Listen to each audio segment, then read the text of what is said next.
Close to $100,000 worth of human hemoglobin donated to Grenada to treat Guillain-Barré syndrome. I hope that we will get soon good results thanks to the institution. Details to this story and more in the National Report.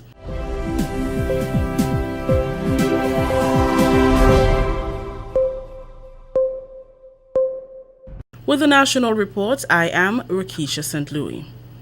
The Brazilian government has donated 150 bottles of human hemoglobin to Grenada to treat the Guillain-Barré syndrome. The batch cost close to $100,000. During a presentation ceremony on Friday, resident Brazilian Ambassador Zilic said the treatment has been very effective in his country and they are now testing a new vaccine for the 3 associated diseases: Zika, dengue, and chikungunya. I hope that we will get soon good results thanks to the institution I mentioned, Oswaldo Cruz, which is a very renowned research institute in Brazil.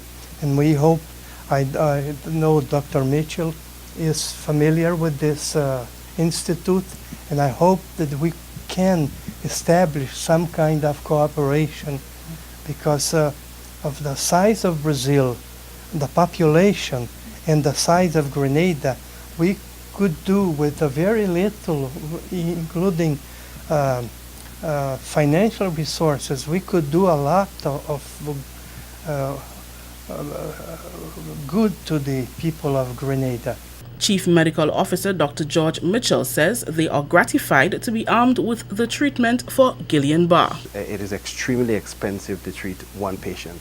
So having a stock like we have now is really strategic and gives a lot of satisfaction to our physicians who treat these patients, because having to wait on us to get it from somewhere can be a life-saving.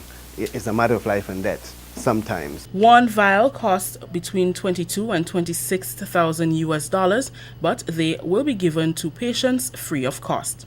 Brazil is now vaccinating its population against yellow fever and also has an ongoing program for vaccination against the flu.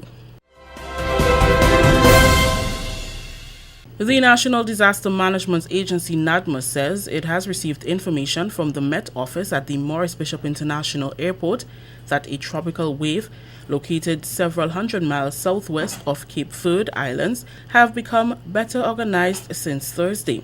With reference to the state of Grenada, the area of special interest is 10 to 20 degrees north and 45 to 65 degrees west. The Lesser Antilles, including Grenada, can expect cloudiness and showers associated with this event early next week.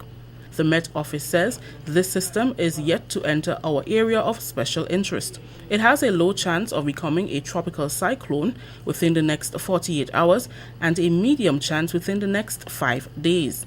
Additional slow development is possible during the next few days while the wave moves westward at 15 to 20 miles per hour over the tropical Atlantic. This is the National Report. More news after the break. The house was shaking. Then said the story here, babe. Crack, and the roof had gone. Man, I was so scared, I nearly wet myself. Only those who have lived it can truly understand the devastating fury of a hurricane's wind. The house across the road just get up and roll over. Hurricane force wind. It's a hazard. Hazards. Take control. Reduce your loss. You can hurricane-proof your home. For example, make your roof more wind-resistant by using screws instead of nails in its construction. Find out more about hurricane force winds and other hazards at your local disaster office. A message from the National Disaster Management Agency and SEDERA.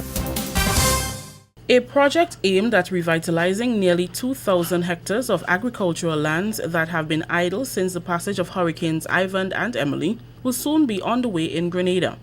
It's called the Land Bank Project, and it will be spearheaded by the Ministry of Agriculture in collaboration with the Food and Agricultural Organization, the FAO.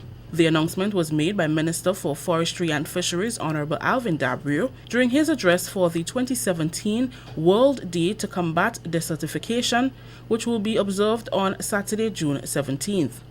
Minister Dabrio believes there is room for the nation's youth to play a part in bringing back these lands to life. We need policies that enable young people to own and rehabilitate degraded lands. Let us give young people the chance to bring that natural capital back to life and into production.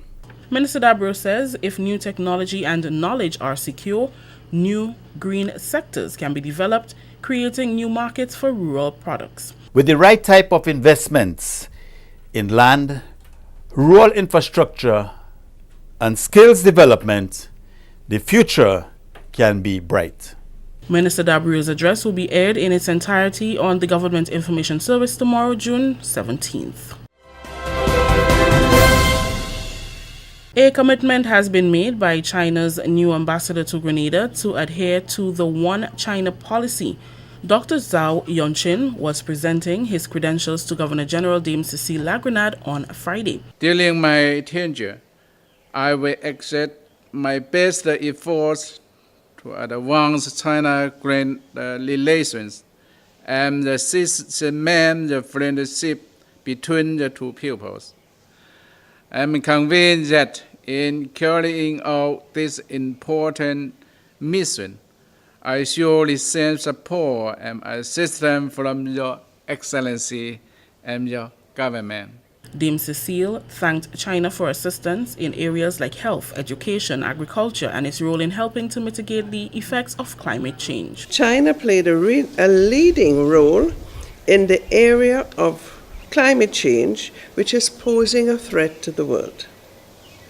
The funds allocated by China to assist small island development states with adaptation and mitigation measures must be applauded. We are indeed grateful for this, as our country is being affected by sea level rise, coastal erosion, and coral bleaching. Grenada and China established formal diplomatic relations in 2005.